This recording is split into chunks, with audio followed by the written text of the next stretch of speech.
오늘 우리 성도님들과 함께 읽은 누가복음 24장 34절에 예수님께서 십자가에 못 박히시고 죽은 지 3일이 지난 뒤에 제자들이 영어로 고백한 말이 다음과 같이 기록이 되어 있습니다. 영어로 이렇게 고백합니다. The Lord has risen. 주님께서 살아나셨습니다. 제자들이 처음으로 부활에 대해 하고 있는 너무나 소중한 순간이 오늘 여러분과 제가 함께 읽은 본문의 말씀입니다. 오늘 이 부활절, 여러분과 저의 고백도 또한 성도님들을 향한 우리의 인사도 바로 제자들의 이 선포가 되어야 될 줄 믿습니다. 우리 같이 앞뒤 좌분들과 함께 인사하실까요? 주님께서 살아나셨습니다. 영어로도 The Lord has risen. 같이 인사하시죠. 주님께서 살아나셨습니다. The Lord has risen. 주님께서 살아나셨습니다. 할렐루야. 13절을 보시면 그날이라고 시작을 하고 있는데 그날은 바로 예수님께서 부활하신 날입니다. 이 날에 아이러니하게도 예수님의 12제자는 아니지만 예수님의 70인의 제자들 중 두 사람이 예루살렘에서 엠마오, 오늘 성경에 보니까 예루살렘에서 약 25리, 예루살렘에서 약 11.4km 떨어진 북서쪽으로 지중해 가까이에 있는 엠마오로 걸어가고 있는 것이 오늘 말씀의 배경입니다. 여러분들 누가복음은, 특히 누가복음과 사도행전을 쓴 누가는 길 위의 인생을 특별히 잘 설명해 주고 있는데요, 이 길을 걸어가면서 14절과 15절 말씀을 보시면 예루살렘에 일어났던 일에 대해 깊은 대화를 나누고 있는 것을 발견합니다. 예루살렘에 일어난 일, 곧 예수님의 고난당하심과 십자가, 죽음, 그리고 빈문의 믿음에 대해서 이야기를 합니다. 그런데 아무리 이 엠마오로 가는 그 길의 말씀을 가만히 읽어보면, 아무리 그 말씀을 자세히 읽어보아도 이 두 제자가 엠마오로 가면서 예수님의 부활에 대한 이야기를 나누었다는 것은 우리가 찾아볼 수가 없습니다. 예수님께서 부활하신 그날 이 두 제자들이 엠마오 도상에서 부활을 빼고 이야기를 나누고 있습니다. 그날이라고 했는데 부활한 그날, 주님의 부활을 빼놓고 이야기하고 있는 제자들입니다. 이 두 제자는 부활의 날에 마치 안고 없는 찐빵과 같은 이야기만을 계속하고 있습니다. 주님과 함께 걸었던 길이 십자가의 죽음에서 마침표가 되어버렸고요, 지금 이 두 제자들은 몹시도 흔들리고 있으며 슬픔과 절망과 낙심으로 이들에게 가득 차 있습니다. 오늘 이 엠마오로 향하는 두 사람은 부활을 잃어버린 인생의 전형적인 모델입니다. 오늘 18절 말씀해 보시면 두 사람 중에 한 사람의 이름이 나오는데 그 사람의 이름이 글로바입니다. 제가 이것을 보면서 사람은 두 사람인데 왜 한 사람의 이름만을 성경은 글로바라고 가르쳐주고 다른 사람의 이름은 가르쳐주지 않는가라는 질문이 제게 생겼습니다. 저는 성경에 이 한 사람의 이름을 가르쳐주지 않는 것이 마치 알려지지 않는 그 사람이 오늘 예배를 드리는 우리라는 것을 암시하는 것처럼 오늘 말씀을 읽으면서 느꼈습니다. 오늘 부활을 잃어버린 두 제자는 슬픔과 낙심으로 엠마오로 내려가고 있습니다. 오늘 우리가 살아가는 이 시대가 부활을 잃어버린 시대인 것 같습니다. 마치 두 제자가 십자가에서 죽으신 주님에게 마침표를 찍어버리고 부활을 기대하지 못하는 것처럼 주님의 부활의 기쁨과 경험을 잃어버린 시대가 바로 오늘 이 시대입니다. 우리 가정이 주님과 함께 일어나는 부활 소망을 잃어버렸습니다. 안타깝게도 우리 자녀들이 오늘 이 시대를 살아가는 우리 자녀들이 주님과 함께 일어나는 부활의 소망을 잃어버렸습니다. 오늘날 우리 교회들이 주님과 진정으로 함께 일어나는 이 부활의 소망을 잃어버렸습니다. 그래서 오늘 이 부활절에 부활을 잃어버린 시대, 이 부활을 잃어버린 시대라는 제목으로 우리가 어떻게 다시 부활을 우리의 삶에서 누리는 진정한 희년으로 경험하게 될지 엠마오로 향하는 두 제자를 통해 함께 발견하시겠습니다. 여러분들, 엠마오로 향하는 두 제자의 한 사람의 이름은 뭐라고 그랬습니까? 글로바. 또 한 사람의 이름은 누굽니까? 박은태. 나만 이야기하는 게 아니죠. 여러분이 이름이 거기 들어가야 돼요. 글로바와 박은태, 글로바와 박찬문 장로님.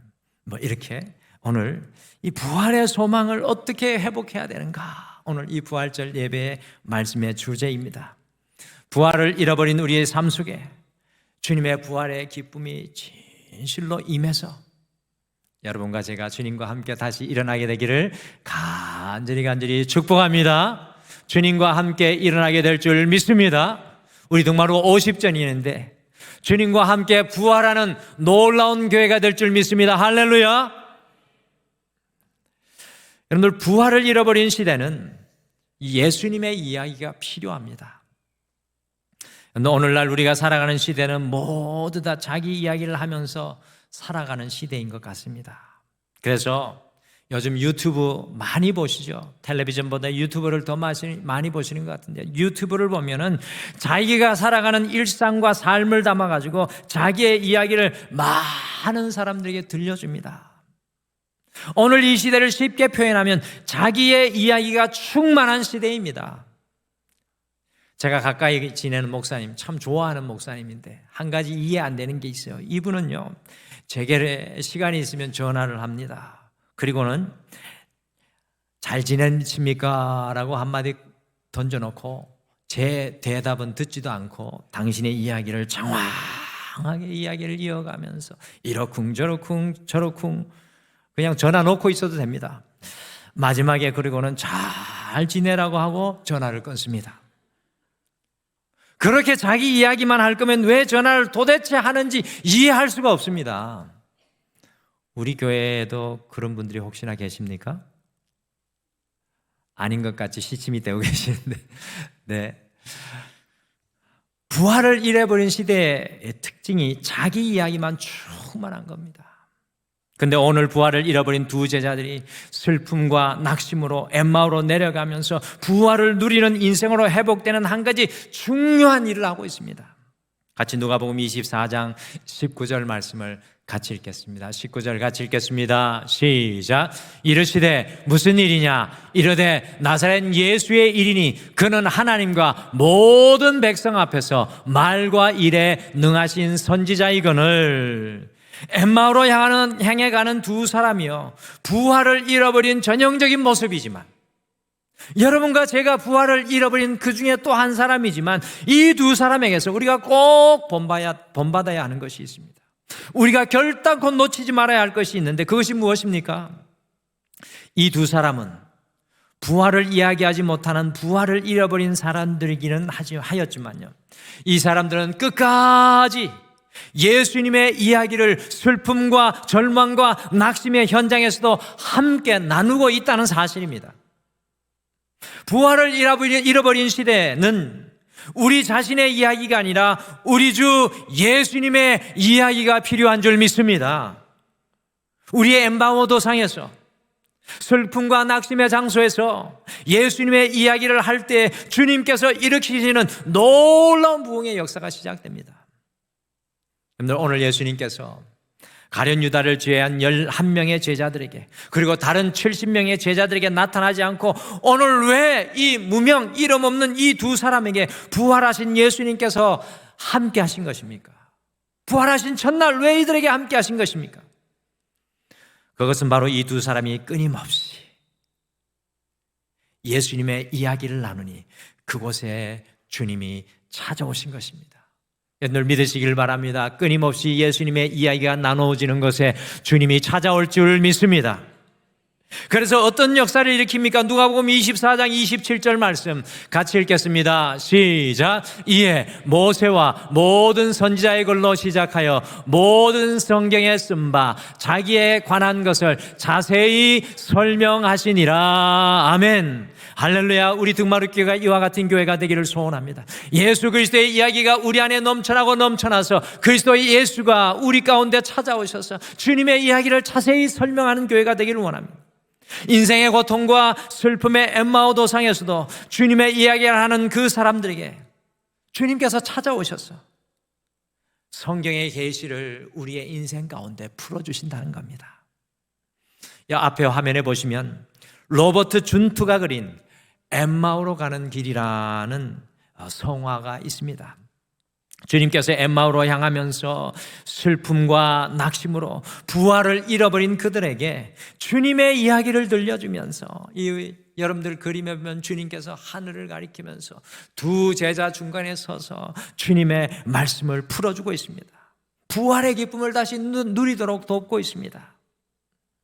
우리 예배에 오늘 함께 하셨는데 제가 오늘 이야기 설교 중에 할 거라는 허락을 받지는 않았지만 알고 있을 것 같습니다. 지난주에 한국에서 목회학 박사학위를 가르치기 위해 오신 우리 그루버 박사님, 갑작스러운 사고로 2번이나 넘어지셔서 이 허벅지 쪽에 출혈이 많이 생겼습니다. 저는 넘어져서 타박상이 생겼는데 피가 그렇게 이 몸 안에 고이는 것 처음 봤습니다. 알고 보니 이분이 심장혈관이 막혀서 우리나라 말로 하면 스텐트 시술, 근데 스텐트 시술을 받는 기술이 없어가지고 박사님 사시는 데는 심장을 열어서 그 관 하나를 교체하는 수술을 하고는 혈액이 응고되지 않도록 묽게 하는 약을 복용하시다 보니까 출혈이 생기면 잘 멈추지를 않습니다.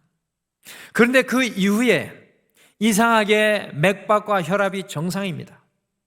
그런데요, 조금만 걸어도 숨이 가빠지시고 어지러워지는 현상을 경험했습니다.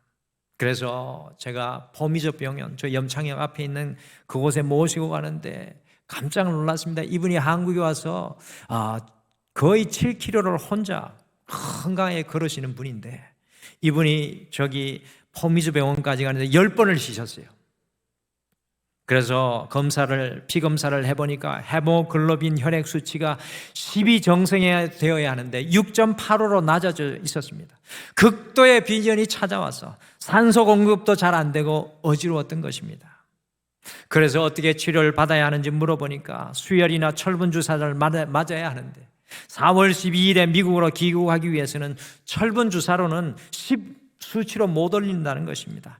헤모글로빈이 정상이 되기 위해 시간이 많이 걸리니까 수혈을 받으셔야 된다고 했습니다. 그래서 급하게 수혈을 받았는데 놀랍게도 9.45 거의 정상 수치로 회복되어서 오늘 저 뒤쪽에 우리와 함께 예배로 참석하고 계십니다. 우리 그루버 박사님 힘내시라고 박수 한번 쳐주시죠. 알고 계신가 모르겠네요. 여러분들, 주님의 부활을 잃어버린 우리에게 필요한 것이 무엇입니까? 오늘 이 부활절 주일 예배를 드리면서 우리에게 필요한 것이 무엇입니까? 우리의 이야기, 세상의 이야기가 아니라 예수 그리스도의 이야기가 우리에게 수혈되어져야 될 줄 믿습니다. 그리스도 예수의 십자가의 이야기가 우리의 인생의 혈관으로 흘러들어오게 될 때 모든 죽었던 세포가 살아나고 우리에게 진정한 부활의 역사가 일어나게 될 줄 믿습니다. 특별히 슬픔과 낙심의 엠마오 도상에서 예수 그리스도의 이야기가 끊임없이 필요합니다. 오늘날 살아가는 우리의 삶의 현장이 엠마오 도상과 같습니다. 슬픔과 낙심과 절망의 자리입니다. 여러분들, 그 자리에서 우리는 다른 모든 것을 포기할지라도 예수 그리스도의 이야기로 우리의 영이 수혈되어야 합니다. 그래서 우리 등마루는 목장으로 모여서 모일 때 내 이야기 하지 마시고 예수 그리스도의 이야기를 나누시기를 간절히 축복합니다. 주님이 나에게 어떻게 역사하셨는지 주님의 이야기를 나누다 보면 우리의 목장 모임 가운데 주님의 계시가 임하게 될 줄 믿습니다. 우리 교회도 부활의 놀라운 은혜를 이 50주년에 맞이하게 될 것입니다. 오늘 말씀해 보니까 또 부활을 잃어버린 시대는 강권하여서 주님을 모셔야 합니다. 강권하여 주님을 모셔야 합니다. 엠마오로 향하였던 두 제자들은 그 엠마오 도상에서 예수님의 이야기를 자세히 듣고 이해하게 되었습니다. 그들의 마음도 32절에 보니까 마음이 막 뜨거워집니다. 여러분들 예배 드릴 때 마음이 뜨거워지십니까? 할렐루야. 근데 어떤 분이 그러시더라고요. 성도님들이 마음이 차가운 것은 다 목사 잘못이라고. 그래서 오늘 얼굴을 보니까 아직 마음의 온도가 60도 정도밖에 안 되시는 것 같아요. 100도가 돼야 끓는데 할렐루야. 나는 할 수 없고 주님이 100도로 여러분의 마음을 뜨겁게 해주실 줄 믿습니다. 여러분들 오늘 말씀해 보니까 마음이 뜨거워졌습니다. 그런데 이들이 엠마오에 도착했을 때 어떻게 했습니까? 부활을 잃어버린 시대에 주는 귀한 메시지를 또 하나 더 두 사람에게 발견합니다. 같이 누가복음 24장 28절과 29절도 같이 읽으실까요? 같이 읽겠습니다. 시작. 그들이 가는 마을에 가까이 가매 예수는 더 가려 하는 것 같이 하시니 그들이 강권하여 이르되 우리와 함께 유하사이다. 때가 저물어가고 날이 이미 기울었나이다 하니 이에 그들과 함께 유하러 들어가시니라. 아멘. 주님께서 그들의 마음을 지나쳐서 더 가시려고 할 때 두 제자들은 강권하여서 주님을 자신의 집으로 모셔드렸습니다. 주님의 이야기를 듣는 것만으로 만족하지 않고 주님과 먹고 마시는 은혜를 누리기를 원했습니다. 여러분들 우리의 인생 가운데 주님은 수차례 우리를 지나가십니다. 그런데 우리는 몰라요, 주님이 지나가시는 줄. 영의 눈이 깨어있는 사람은 그 주님을 강권하여 우리의 삶의 자리로 초청할 줄 믿습니다. 여러분들 쉽게 설명드리면 이 제자들은 주님을 더 사모하고 더 찾고 더 열심을 내고 그 주님과 함께 더 시간을 보내기 위해 주님을 강권적으로 모셔드렸던 것입니다. 코로나 이후에 우리 한국교회의 신앙에서 이 모습이 사라지고 있습니다. 강권하여 주님을 모셔드리는 이 모습이 우리의 신앙에서 사라지고 있습니다. 덜 예배 드리기를 원하고 성경 말씀을 덜 읽기를 원하고 덜 헌신하며 사역하기를 원하고 덜 기도하고 덜 전도합니다. 부활을 잃어버린 시대의 전형적인 모습입니다. 여러분들 그렇지 않습니까? 우리의 인생에서 부활을 경험하기 위해 강권적으로 주님과 거하기를 사모해야 합니다. 내 인생의 고난의 현장에 지나가고 계신 그 주님을 붙들어야 합니다. 우리의 인생에서 부활을 경험하기 위해 강권적으로 주님과 거하기를 사모해야 합니다. 여러분 우리 한국교회의 원래 모습이 어떠하였습니까? 여러분들 30년 전 40년 전을 생각해 보십시오. 여러분들 그 추운 겨울 마룻바닥에 기도에 무릎을 꿇고 새벽을 깨웠던 분들이 얼마나 많이 있었습니다. 뜨겁게 기도하고 뜨겁게 사모하고 뜨겁게 전도하고 헌신하였습니다. 그러니 교회가 부흥하지 않을 수 있겠습니까? 그런데 이 모습이 온데간데 없이 사라졌습니다. 여러분과 저의 모습은 과연 어떠합니까? 오늘 두 제자들이 예수님을 집으로 모셔드렸을 때 어떤 역사가 일어납니까? 같이 누가복음 24장 30절 말씀을 함께 같이 읽겠습니다. 30절 읽겠습니다. 시작. 그들과 함께 음식 잡수실 때 떡을 가지사 축사하시고 떼어 그들에게 주시니. 아멘. 주님과 함께 먹습니다. 그냥 먹었습니까? 오늘 이 모습은 바로 성찬식의 모습입니다. 예수님이 부활하신 후에 제일 처음으로 드려진 성찬식이 바로 오늘 이 자리의 성찬식입니다. 주님께서 당신의 몸과 피를 우리에게 떼어주셨습니다. 그때 놀라운 일이 일어납니다. 31절 말씀 같이 읽겠습니다. 시작. 그들이 눈이 밝아져 그인 줄 알아보더니 예수는 그들에게 보이지 아니하시는지라. 여러분들 이거 읽어보면 되게 이상해요. 주님을 이제 좀 봤다고 했는데 주님이 사라져 버렸습니다. 어디로 갔습니까? 성찬식에 했으니까 주님께서 내 혈관 속으로 들어오시고 주님께서 내 몸으로 들어오셨다고 이해하시면 은혜가 될 줄 믿습니다. 주님이 사라지신 것이 아니요 주님께서 내 몸으로 들어오신 겁니다. 그들의 닫혀졌던 눈이 열려 주님을 보게 되었습니다. 사랑하는 성도 여러분, 오늘 말씀 이후에 강권하여 주님을 모시는 우리가 성찬식으로 함께 참여하시겠습니다. 오늘 그 성찬식을 통하여서 우리의 눈이 열려 여러분의 인생의 엠마오 도성에 함께 하시는 주님을 발견하게 되시기를 간절히 축복합니다. 여러분의 혈관 속에 예수 그리스도의 보혈의 피가 다시 흐르고 여러분이 주님으로 인하여 다시 부활하는 놀라운 은혜를 누리게 되시기를 간절히 축복합니다. 마지막으로 오늘 부활을 잃어버린 시대는 다시 예루살렘으로 돌아가야 합니다. 다시 예루살렘으로 돌아가야 합니다. 오늘 이들이 예수님을 만나고 나서 어떤 일이 일어났습니까? 같이 누가복음 24장 33절 말씀을 같이 읽겠습니다. 시작. 곧 그때로 일어나 예루살렘에 돌아가 보니 11제자 및 그들과 함께한 자들이 모여 있어. 곧 그때로 일어나. 여러분들 잘 아셔야 되는 게 벌써 막 밤이 된 때입니다. 엠마오로에서 예루살렘에서 엠마오로 내려오는 길은 마치 설왕산의 미시령에서 진부령 입구까지 내려오는, 제가 잘 아는지 모르겠는데 그런 느낌입니다. 굉장히 높은 곳이에요. 11.4km의 산을 내려왔는데 이들이 다시 예수님을 만난 이후에 11.4km의 산길을 올라서 예루살렘으로 돌아갔습니다. 여러분들, 엠마오라는 뜻은요, 뜨거운 온천이라는 뜻입니다. 그래서 랍비들이 온천으로 휴양을 하기 위해서 내려왔던 곳이, 예루살렘에서 내려왔던 것이, 추운 지역 예루살렘에서 내려왔던 곳이 엠마오였습니다. 세상 사람들 눈에는 쉼이 있는 곳이었습니다. 그러나 두 제자들에게 엠마오는 진정한 쉼이 있는 곳이 아니었습니다. 그들은 그 밤에 그렇게 피곤함에도 불구하고 그 밤에 산길의 위험과 어두움을 뚫고 예루살렘으로 다시 돌아갔습니다. 성경은 오늘 이것을 여러분과 저에게 보여주기를 원합니다. 예루살렘에서 이 두 제자가 어떻게 될지 모릅니다. 위험이 있는 곳이었고 핍박이 있는 곳이고 고난이 있는 그 삶의 자리였습니다. 그러나 이들이 예루살렘으로 다시 돌아갔습니다. 따뜻한 온천이 있는 곳, 쉴 수 있는 엠마오가 아니라 예루살렘, 십자가가 있는 곳으로 다시 돌아갔습니다. 그 이유는 예루살렘이 그들의 사명이 있는 곳이고 부르심이 있었기 때문에 그랬습니다. 우리가 부활을 잃어버린 이유는요, 주님과 다시 살아날 수 있는 삶의 사건들을 잃어버리고 있는 이유는 다시 예루살렘으로 돌아가고 있지 않기 때문입니다. 여러분과 제가 우리의 사명의 자리로 돌아갈 때 주님께서 그곳에서 날마다 우리에게 부활의 역사를 일으켜 세워주실 줄 믿습니다. 1885년 오늘 이 부활절에 1885년 오늘 이 부활절에 우리나라의 최초의 개신교 선교사로 25세의 꽃다운 나이로 들어온 분이 바로 화면에 보이는 아펜젤러 선교사님입니다.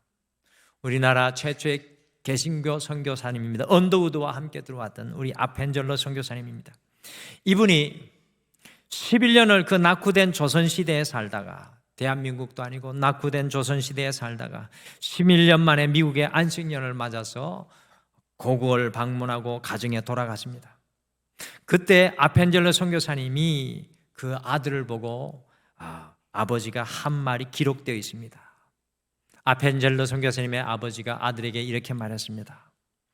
아들아, 내가 나보다 더 늙었구나.